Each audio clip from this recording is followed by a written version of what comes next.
নমস্কাৰ বন্ধুসকল, বৰ্তমান ডক্টৰ হিমন্ত বিশ্ব শৰ্মা ডাঙৰীয়াই মহিলাসকলৰ স্বনিৰ্ভৰৰ বাবে এখন নিৰ্ধৰ্যবাহী আঁচনি উলিয়াইছে। এই আঁচনিখনৰ দ্বাৰা সকলো মহিলাই সুবিধা পাব।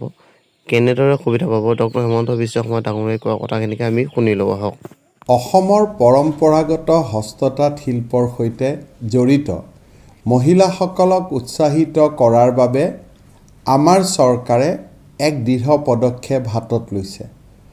অসমৰ শিপিনীসকল অতি দক্ষ আৰু সুনিপুণ, কিন্তু এইসকল শিপিনীয়ে উপযুক্ত বজাৰ লাভ নকৰাৰ বাবে উৎপাদিত সামগ্ৰী বিক্ৰীৰ ক্ষেত্ৰত সমস্যাৰ মুখামুখি হৈ আহিছে।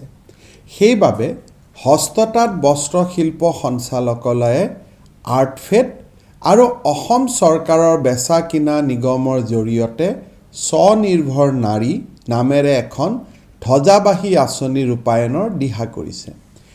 এই আঁচনিৰ অধীনত পৰম্পৰাগতভাৱে তৈয়াৰ কৰা হস্ততাঁত বস্ত্ৰ যেনে গামোচা, আৰণাই, ডুমেৰ আদি মধ্যভোগীৰ সহায় নোহোৱাকৈ পোনপটীয়াভাৱে শিপিনীসকলৰ পৰা ক্ৰয় কৰা হ'ব।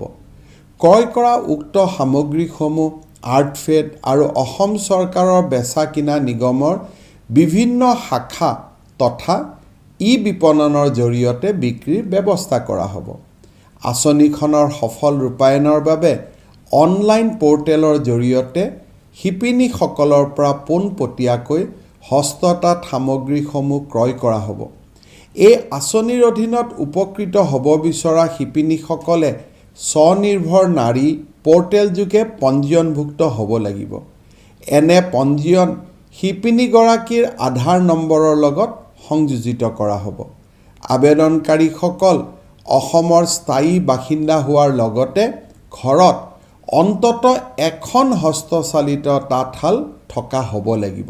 তদুপৰি শিপিনীগৰাকী ক'ৰ বেংকিঙৰ সুবিধা থকা পাছবুকৰ অধিকাৰী হ'ব লাগিব। শিপিনীসকলক ডিজিটেল পদ্ধতিৰে ধন আদায় দিয়া হ'ব।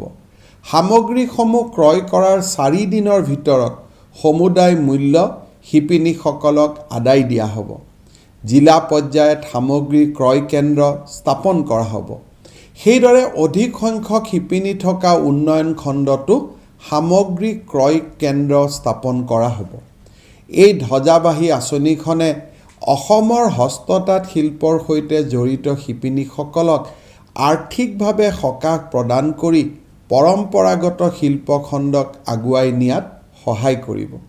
স্বনিৰ্ভৰ নাৰী পৰ্টেলত নিজৰ নাম পঞ্জীয়ন কৰি উৎপাদিত সামগ্ৰী বিপণনৰ আধুনিক সুবিধা গ্ৰহণ কৰিবলৈ শিপিনীসকলক মই আহ্বান জনালোঁ।